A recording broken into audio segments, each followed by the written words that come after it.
Hello, my name's Marianna, the host of Master of Your Crafts podcast.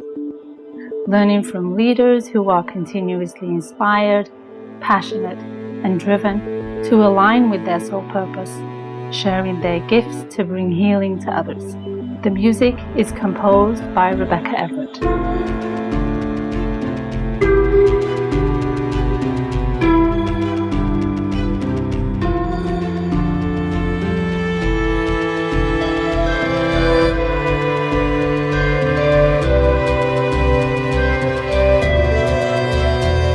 Today is episode number 60, and I'll be talking to Ashton Martin, a lyricist, deft arrangements, and pristine songwriting abilities.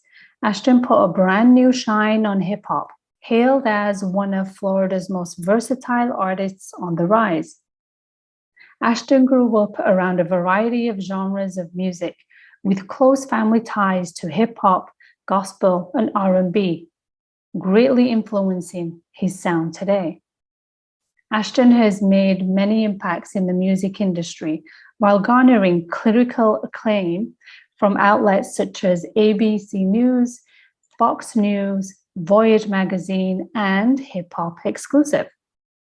Born and raised in Marianna, Florida, a small town in the panhandle, Ashton's musical influences were artists like Ace Hood, T-Pain, and Andre 3000, to name a few.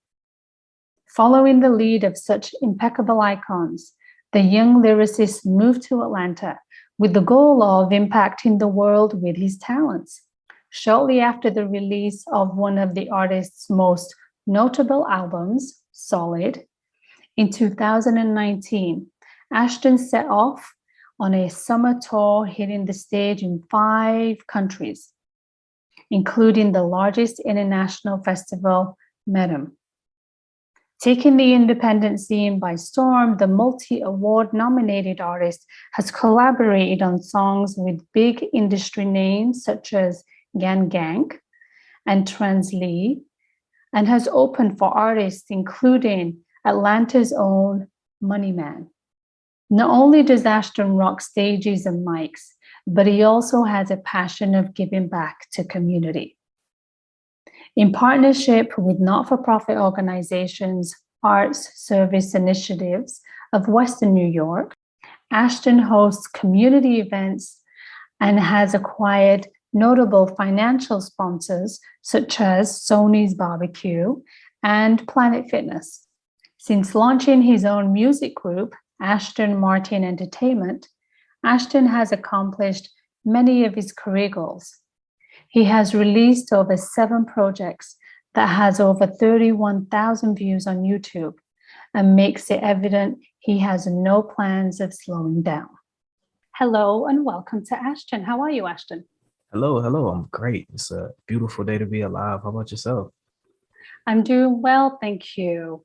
I'm excited to delve into this conversation and learn more about your motivation that you express through music. In a sense, that's correct. And I feel like it's also elements that's been in the rap, that's always been there, but they're either been overlooked or misunderstood.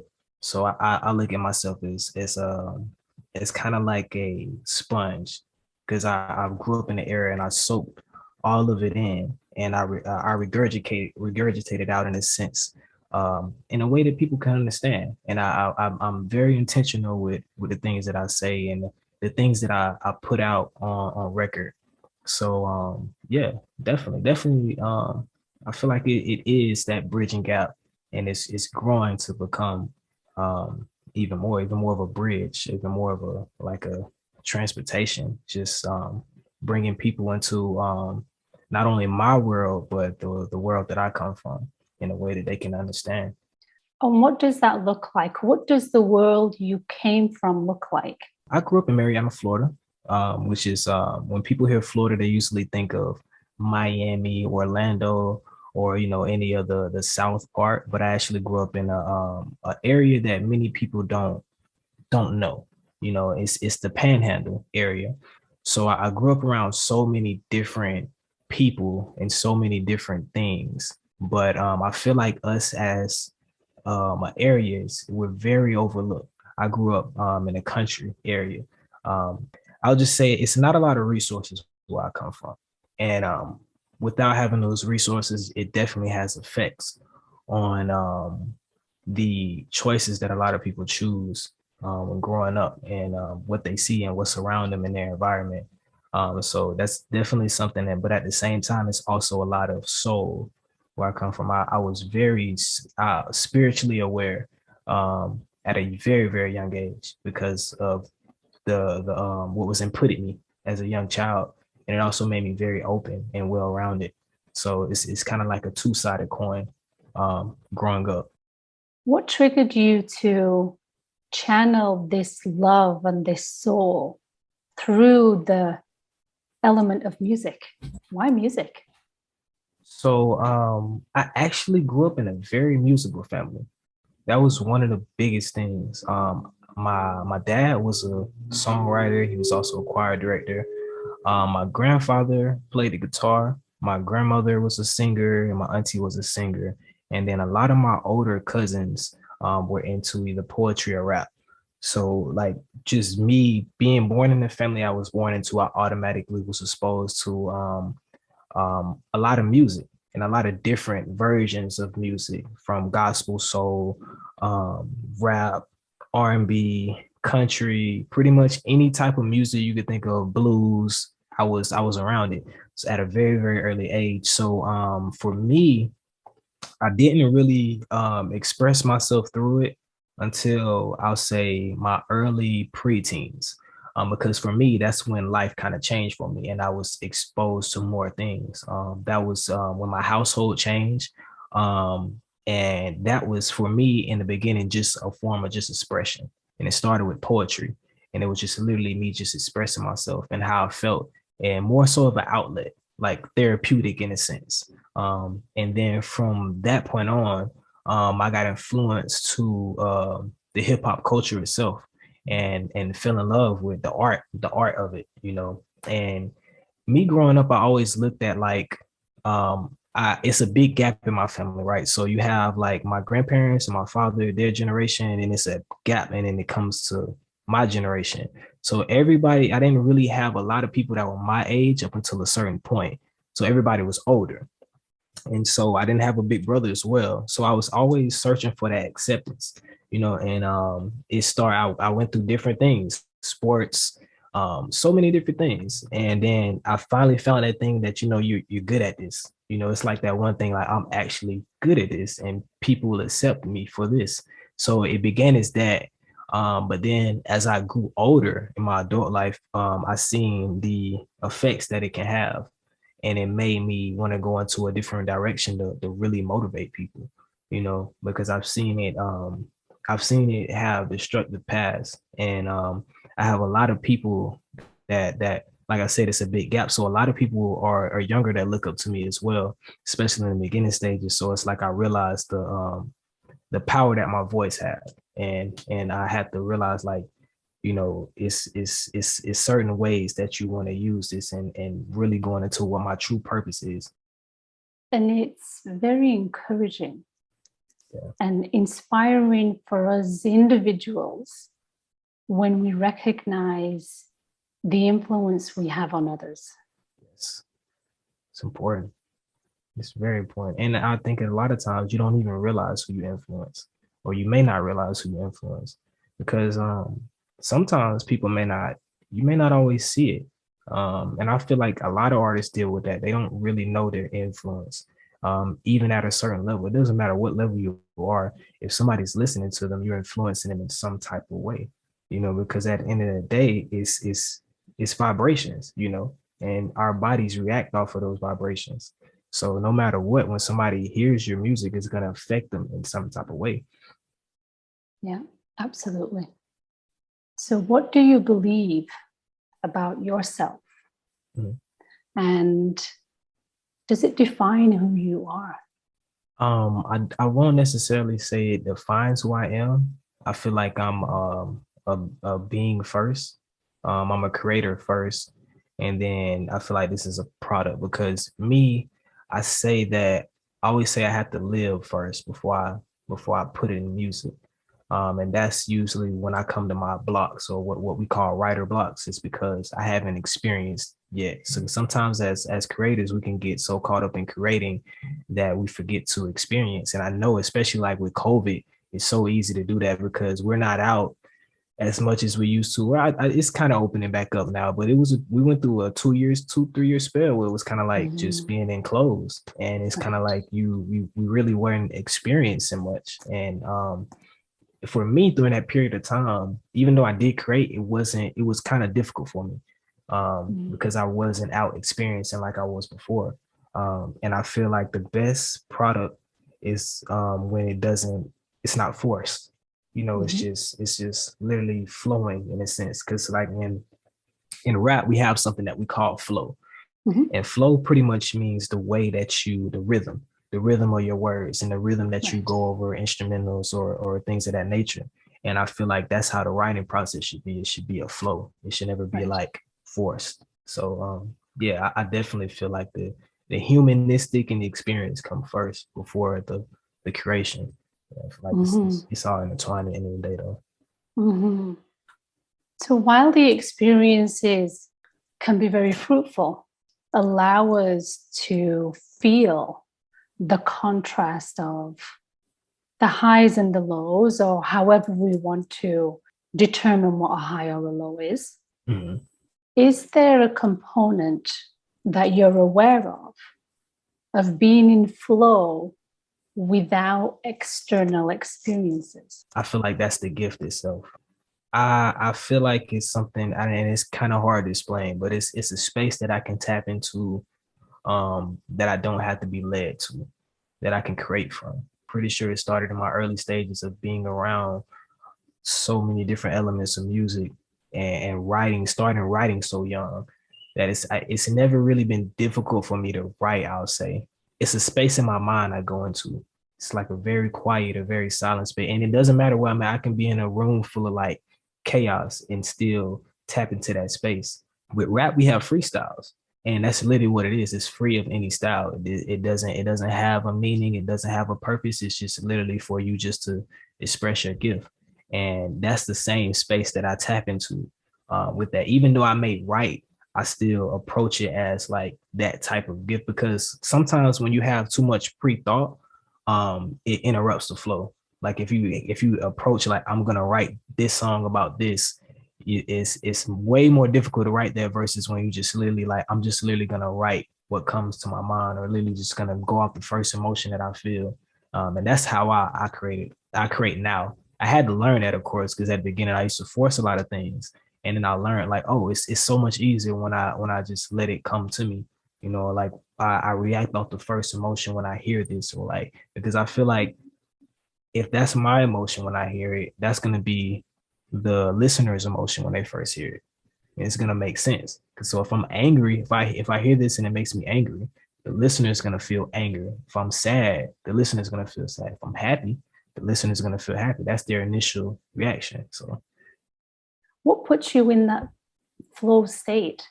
Because as you've said, it's a learned skill, it's a learned behavior that I would probably argue to say it was probably already there, but as we grow up in life, we get it beaten out of us. Yeah. And then we have to unlearn everything we learned and relearn something else. Yeah. What is it that you do to put you back into that space of being in flow? So I do a lot of different things. Like we was talking about earlier, just the way I start my day off. I start my day off with prayer. I start my day off with meditation. I exercise. These are things that help me. But I also like journal a lot.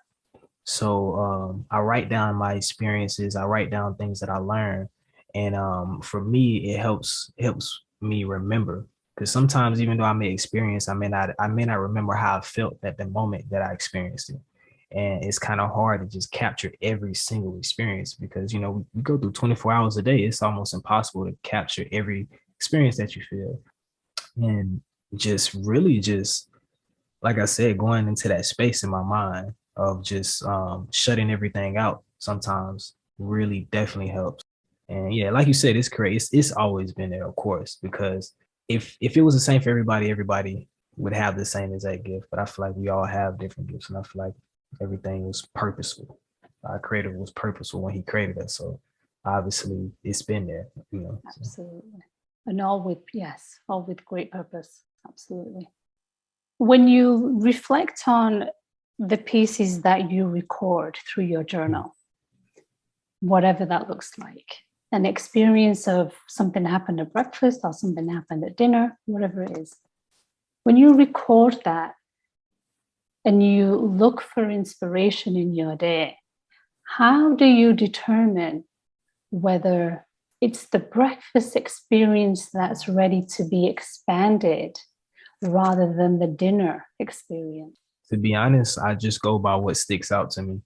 Because I can go back months and it may not be anything that really catches me until I get like maybe to the last day. And it might be like one little particular thing, like, for some reason, and it may not even be nothing that's super like out of the ordinary. It may just be a thought or something that leads to something else, you know. And that's usually how it happens. It's usually something that I read and it makes my mind go to something else. And from that point, starts the creation process.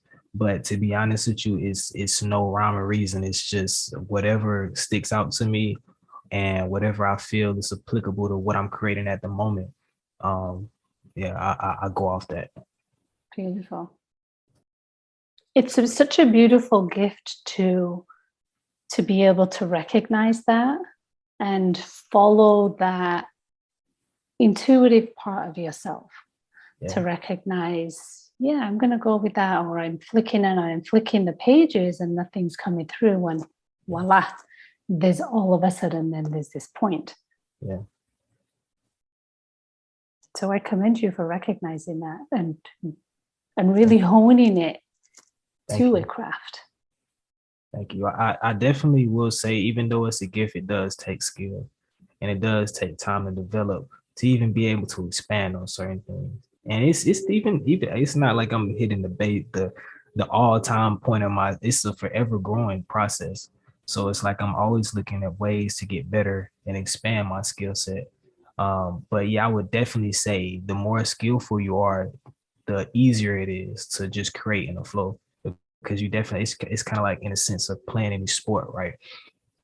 We look at these pro players and we're like, oh man, they're amazing.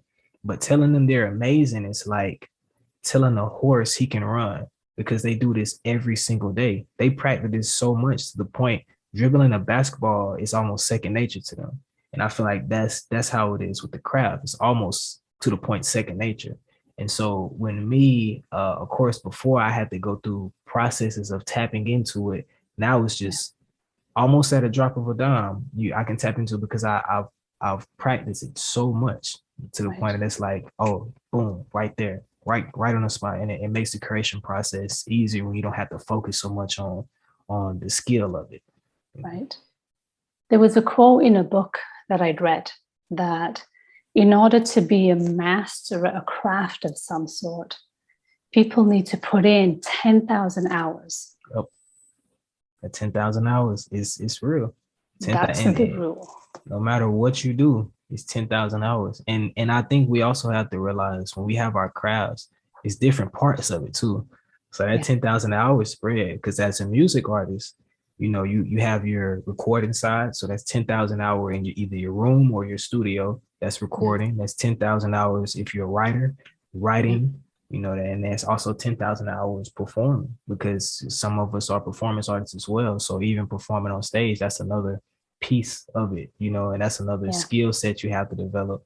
And I'll say for me, that was probably the hardest part. It was developing that, but putting that 10,000 hours into that really, when people look and see me on stage, they think that it's effortless. They're like, oh, you make it look effortless. It's like, you have no idea how much I had to put in this just to make it look effortless. So that's right.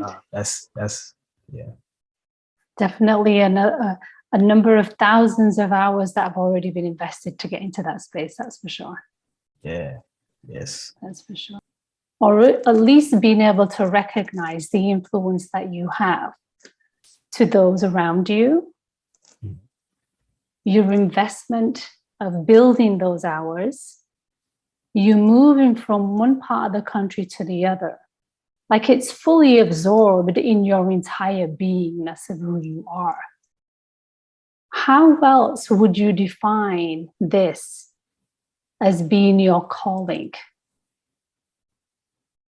So of course, just having the gift of motivation, the gift of putting the skill set in, and making it quality, making it listenable, making it just sound good, at the end of the day. And also I feel like another part of my calling is the ability to lead, because that's also an ability as well. At the end of the day, it's not for everybody. Everybody is not called to be a leader in a sense. And when I say a leader, I know everybody thinks of like a leader of the top, but sometimes even just your household, being a leader of your household, being a leader of your siblings, or being a leader of your neighborhood, that's a big scale. That's a lot of responsibility at the end of the day, because no matter what, you're still influencing somebody. And that can be in a positive way or a negative way. So I feel like that's another one of my callings, just also being a leader in myself, as far as the way that I am and the way that I carry myself. Because I feel like I've always had that in a sense, and not always being conformed to what society says, the way things should be done, or the way, like down to the way you should look, or the way you should act, or the way you should speak, or the way you should, just so many things that's pushed down. I've always been, in a sense, against the grain. In my younger years, it was straight up rebellion. But of course, as I grew older, I've learned, of course, it's not always the best thing to be a rebel in a sense. And some things are placed in place for a reason, but understanding the difference of conforming and just, being yourself, at the end of the day, that's what I always tell people, like, just be yourself at the end of the day, because when you be yourself, you're going to automatically tap into your purpose, because you're going to notice the things about yourself that comes natural to you. And, I was talking to my little sister the other day. She just graduated, and she's trying to figure out like the path that she wants to take now. And contrary to what everybody I know is kind of like pushing on her right now, it's like, you should do this, you should do that, you should do this. I told her, like, whatever you can do and not get paid for it, that's kind of where your passion is linked to. Think of the things that you can do, and you literally consider, like, I can do this and not receive anything from it, just out of love for doing it. Like, that's your passion right there. And that's what you should, focus on. That's what you should chase. Right. Wise words from Big Brother. Of course. Love it. So based on the calling that you have in being a leader, in being a way shower, and being somebody who's going to build a bridge, what do you feel are some of the attributes that connect you to this purpose? Yeah. So I feel like you have to have a sense of relentlessness, in a sense, because it's going to be a lot of pitfalls. You're going to get a lot of no's. You're going to get a lot of doors closed in your face. You're going to get just a lot. It's a lot of rejection that comes with it, in a sense, especially in the beginning stages, because some people just don't understand until they see it manifest. And then they, a lot of times when you have a vision, it's just your vision. You can't make people see your vision. And I feel like you have to have a sense of, or a drive of relentlessness to even keep pushing when you don't have a team around you, or you don't have people around you that believe in what your vision is. And it's, like I said, it's not always easy. It's not one of those things. It's easier said than done. I'll say it like that. Because even now it comes times where I can have my low times where it's like, oh man, I'm just not really feeling it today, or I'm not really, Yeah. you know, or it could be something you deal with another sense of rejection, because it's like no matter what level, it's always another level to get to, especially in the music industry. And so it's like you have to have that sense of that anchor within yourself of knowing who you are and knowing what you're doing this for, and regardless of what comes, because yeah, it's easy to celebrate when it's a win, but how you handle your losses is gonna show your true character, you know.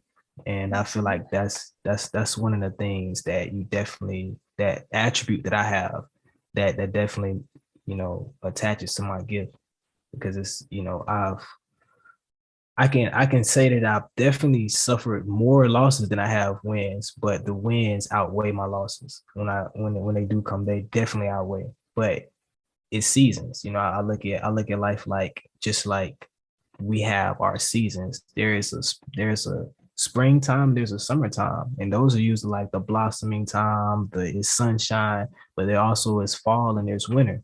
And you Mhm. have to prepare in those times for those times. You know, Yes, each season you have to prepare for the next season.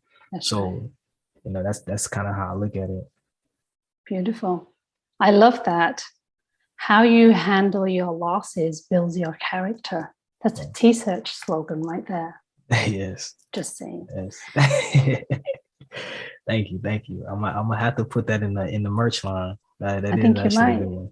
That's a Yeah, I great think one. you might, Ashton. I think you really might. These are your words, not mine. Just Yeah, saying. thank you. So, Thank with you. all this beauty and all this calling and recognition and awareness and path that you've built, what is your intentions with your craft? What is it you want to do with this? So my personal goal, and this is just my selfish personal goal, is to literally just to get to the point where I do what I love and is able to feed my family with it. That's on the just me level, just Ashton level, what I want to do to it. And whatever that looks like, I'm perfectly fine with that. Um, on the calling level, I feel like I'm definitely called to do much greater. And I don't know exactly what that looks like just yet, but I definitely know I'm here to motivate through my gift. Um, and like I said, in a sense, I know that's what it is, but exactly what that looks like, I don't think it's been revealed to me just yet, because I feel like that's an ongoing process. So I'm going wherever that takes me, wherever that leads me to. I'm still following that path. As far as me, I've also built a brand, and it's called AME. So on the music side, it stands for Ashton Martin Entertainment, and with that, we run all of our business through, and that's what my team is built off of on the music side. But we also have a community outreach on the other side, which stands for Wait, Motivate, Educate. And for me, of course, like I said, for my selfishness is building my community where I come from. Because as I stated in the community in conversation we had before, it's not a lot of resources, and I want to bring specifically arts to that community, because I feel like not only me, it's a lot of people with a lot of different callings and a lot of different gifts in that field, and I want to show them that it is possible for you to do this, because coming from where I come from, it doesn't look possible. You know, it's a lot of things that I didn't think were possible until I moved away and seen the opportunities in bigger and larger areas. I'm like, oh, it's a lot. This is, you can be an entrepreneur, you can be a music artist, but you don't see that where I'm from. It's rarely seen, and if it is, it's rarely seen at a successful level. When I say successful, in a sense of someone who can actually who can actually feed themselves off of it Right. and make a living off of it. So I definitely want to do that, but I'm really looking to building things in my community as far as like internships in different parts of the art, because it's everybody's not called to be the same thing. Even in the music, just speaking on the music side, you have engineers, you have producers, you have, it's so many different things, and like until you're around these people, you don't really know what it looks like to even know if this is something you may want to do. Because you may think this might be something you do, and you see they day to day. Just like they have interns for doctors, and you know, I want to do that same thing on the arts end, and give kids of like just a daily life just to sit in and see what goes into it, you know. And I think it also helps with preparation, just being prepared. Because if I would have known what I've known now, who knows how that would have affected me. So starting giving somebody else that gift and being that person to someone that I didn't have means so much more to me, because I know that the way it goes, if we all stand on each other's shoulder.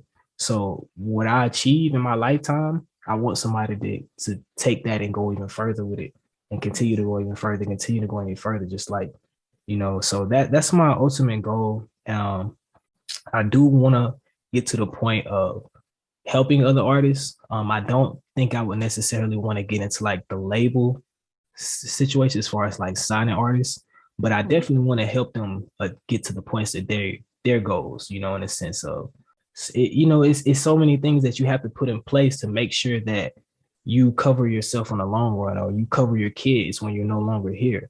So it's these things that, you know, that's not taught.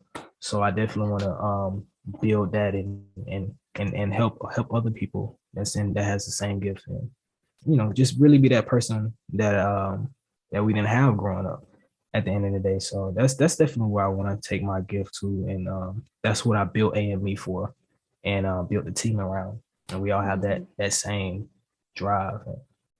That's the leadership, right, that you're talking Yes. about.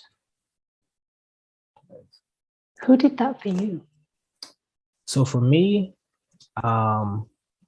it wasn't necessarily someone, to be honest with you. I felt like, and that's what comes with being a leader, and that's where the drive comes in. I felt like I had to go out and really find out on my own, you know, and see for myself. Because I never really seen someone who's done what I've done growing up. Even though I've been around so many musical people, I've never really seen anyone take it outside of just our community or our household. So for me, it was a totally new experience. Of course, you have people that you know on a mainstream level that you look up to, but you don't see the process. You know, I didn't see a lot of them until they were famous, and you know, you don't even know what that looked like for them getting to that point, or so even a level of success. So for me, it was different. I drew my motivation from so many different things and so many different people, from entrepreneurs that I met when I moved here, um, host of shows that I met when I moved here, other artists, other producers.